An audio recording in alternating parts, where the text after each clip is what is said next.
los corazones y los pensamientos de las personas. Eso quiere decir que los conoce a la perfección.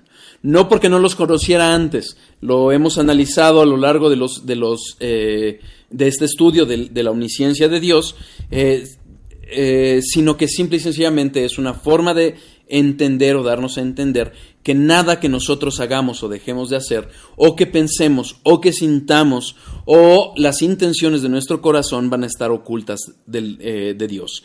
Él los escudriña porque ya los conoce. Fíjense cómo los conoce. Vamos a Juan capítulo 2, versículos 24 y 25. Cuando hablamos de cómo la palabra revela que justamente Jesucristo manifiesta esa omnisciencia de Dios, acudimos a estos versículos. Versículos 24 y 25 del capítulo 2 de Juan dicen lo siguiente: pero Jesús mismo no se fiaba de ellos, porque conocía a todos y no tenía necesidad de que nadie le diese testimonio del hombre, pues él sabía lo que había en el hombre. Entonces, no solo Dios conoce los caminos, las obras que hacemos, sino conoce Dios lo que hay en nuestro interior. Nuestros pensamientos, nuestros corazones están delante de Él. ¿Qué implica eso y por qué lo estamos retomando para hablar de las consecuencias? Porque si nosotros podemos o pretendemos engañar al hombre con nuestras acciones, con nuestra piedad, con nuestro conocimiento, a Dios no lo podemos engañar. No podemos ser hipócritas delante de Dios, porque Dios conoce todos y cada uno de nuestros caminos, todos y cada una de nuestros pecados, todas y cada una de nuestras omisiones, y más aún, conoce nuestros pensamientos y las intenciones de nuestro corazón. No podemos ser hipócritas delante de Dios. ¿Qué pasaba? Y esto es muy importante entenderlo. ¿Qué pasaba con la religiosidad que enfrentó Jesucristo cuando caminó en esta tierra? Él vio y conoció a los fariseos. Los fariseos no eran otros sino hombres extremadamente religiosos, extremadamente legalistas, que eran admirados por los hombres, y además ellos gustaban de ser admirados por los hombres por su aparente santidad. ¿Por qué? Porque cumplían con las reglas de Dios externamente. Aún aquellas 600 y tantas leyes que habían inventado los fariseos, ellos buscaban cumplirlas a la perfección. Y si no, estaban puestos para hacer sacrificios y ser vistos por los hombres como hacían sacrificios. Pero ¿qué es Jesucristo? ¿Qué confrontó Jesucristo? Sino su corazón, sino su hipocresía. Fíjense cómo los describe Jesucristo. Mateo capítulo 23, versículo 27. Mateo capítulo 23, versículo 27.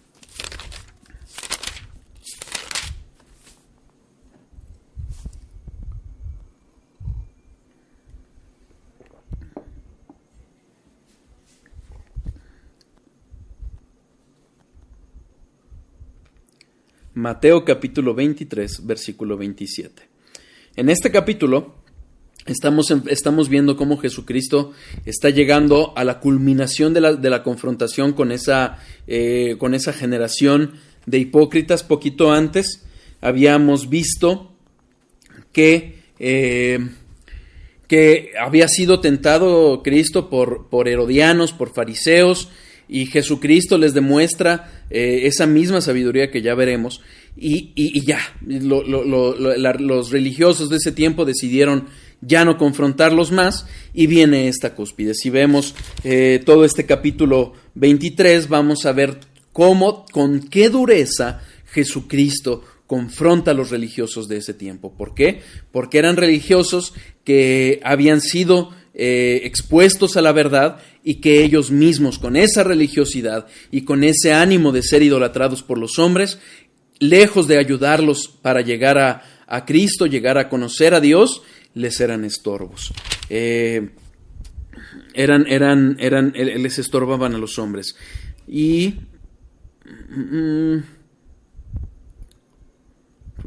estamos en el capítulo 23, versículo 27. ¡Ay de vosotros, escribas y fariseos, hipócritas! Porque sois semejantes a sepulcros blanqueados, que por fuera a la verdad, se muestran hermosos, mas por dentro están llenos de huesos muertos y de toda inmundicia. Les invito a leer todo el capítulo para que entiendan un poquito más por qué la acusación tan fuerte de Cristo, cómo estas personas les gustaba ser admirados por las personas, saqueaban a las viudas a cambio de oraciones, cosa que vemos hoy en muchas falsas iglesias con gente que se ostenta como apóstoles o como grandes ungidos de Dios, pero no lo son, que nada más buscan sacar a la gente, y así eran los hipócritas fariseos. Y fíjense cómo los describe Jesucristo. Los describe justamente como hipócritas, como semejantes a sepulcros blanqueados. Los sepulcros blanqueados es una referencia a que donde enterraban a muertos, ponían lápidas que necesitaban estar blanqueadas. ¿Por qué? Porque cuando la gente viajaba a Jerusalén para todos las ceremonias y los ritos que tenían que llevar a cabo, no podían tropezar con esas lápidas, porque si caían sobre ellas, era tocar como tocar los huesos de muertos, y tenían que purificarse, y ya no podían llevar a cabo esas ceremonias a las que estaban llamados y a las que asistían a Jerusalén. Entonces, por eso los blanqueaban, para que la gente no tropezara. ¿Y por qué es la referencia de Cristo a sepulcros blanqueados? Porque la gente los ve. Y así a los fariseos los veían como grandes religiosos, blanqueados y con grandes ritos y con grandes reputaciones ante los hombres. Pero fíjense, Cristo, que los conocía, ¿cómo los dice?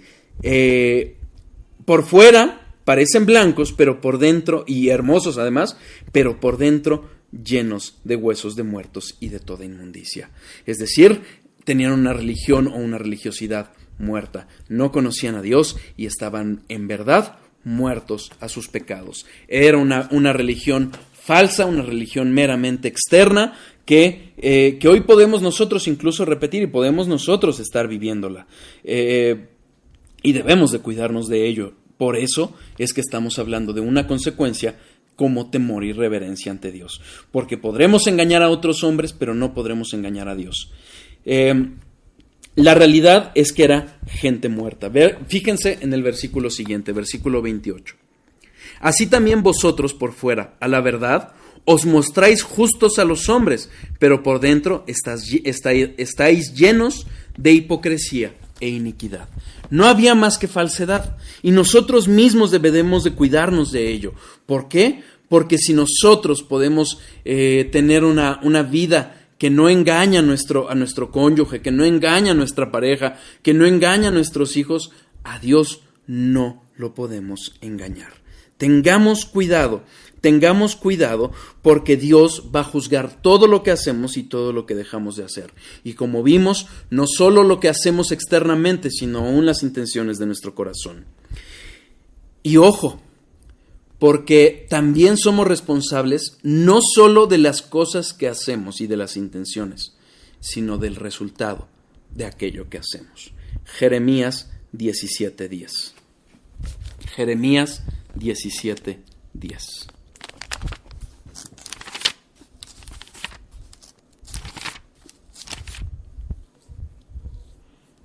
Si voy muy rápido, ojalá tengan forma de decírmelo, si no espero que vaya a buen ritmo.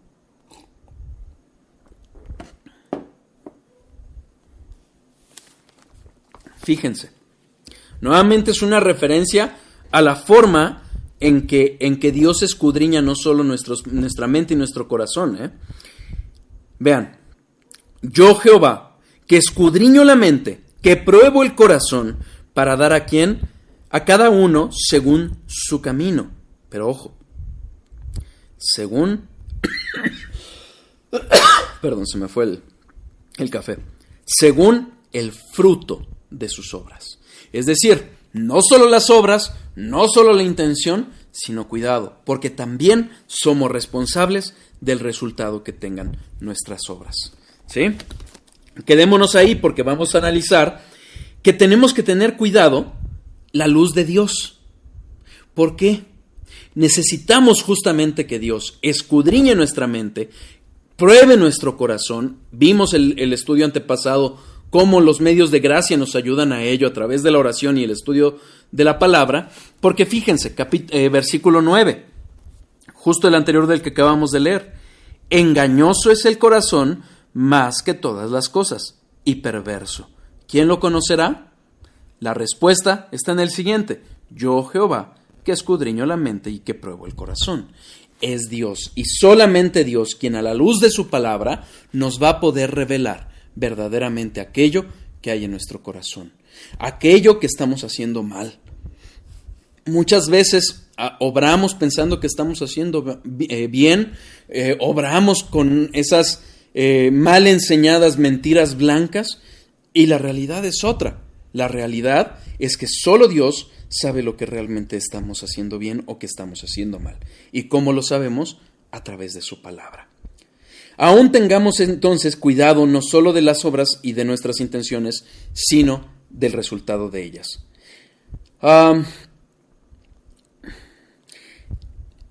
No escatimemos una realidad. Muchas veces creemos que porque logramos engañar a alguien o mentir en alguna situación, o aún a nosotros mismos a través de ese corazón engañoso, tendremos que rendir cuentas a Dios. Salmos 139, versículos 1 y 2. Salmos 139, versículos 1 y 2. Recordemos, Dios es omnisciente, Dios lo conoce todo. Dios, simple y sencillamente, ya sabe incluso lo que hay en nosotros, en nuestras bocas, aún antes de lo que lo digamos. Este Salmo 139 nos ha sido muy útil justamente en este atributo. Oh Jehová, tú que me has examinado y conocido, tú has conocido mi sentarme y mi levantarme, has entendido desde lejos mis pensamientos. Dios ya lo conoce, y a ese Dios omnisciente, que ya sabe nuestros caminos, que ya lo conoce todo, a Él le habremos de rendir cuentas. Justamente este entendimiento de esta omnisciencia de Dios acerca de todo lo que hacemos, de todo lo que dejamos de hacer, de todo lo que pensamos, de toda intención de nuestro corazón y del resultado de nuestras obras, también debe de llevarnos a una santidad. ¿Por qué? Porque ese es el temor. Justamente porque Dios sabe y conoce absolutamente todos, debemos de llevarlo a los pies de Cristo para que Él nos ayude a una vida de mayor piedad, de mayor santidad. Fíjense, Segunda de Crónicas 16:9. Segunda de Crónicas 16:9. Unos cuantos libros atrás de Salmos vamos a encontrar 5 libros antes del de Salmos, vamos a encontrar el libro de Crónicas.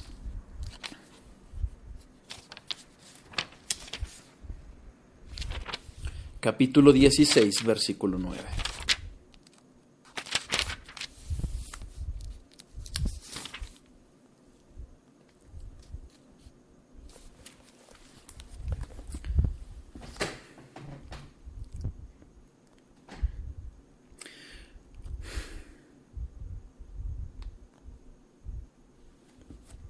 Si quieren vamos a leer desde el 1 para entender el contexto.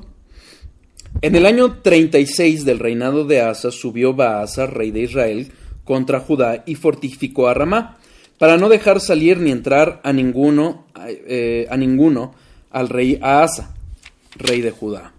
Entonces sacó Asa la plata y el oro de los tesoros de la casa de Jehová y de la casa real, y envió a Ben-Hadad, rey de Siria, que estaba en Damasco, diciendo: hay alianza entre tú y yo, como la hubo entre tu padre y mi padre. He aquí, yo he enviado plata y oro para que vengas y deshagas la alianza que tienes con Baasa, rey de Israel, a fin de que se retire de mí. Y consintió Ben-Hadad con el rey Asa, y envió los capitanes de sus ejércitos contra las ciudades de Israel, y conquistaron Hijón, Dan, Abel, Maim, y las ciudades de aprovisionamiento de Neftalí. Oyendo esto, Baasa cesó de edificar a Rama y abandonó su obra. Entonces el rey Asa tomó a todo Judá y se la llevaron de Rama la piedra y la madera con que Baasa edificaba, y con ellas edificó a Geba y a Mizpa. En aquel tiempo vino el vidente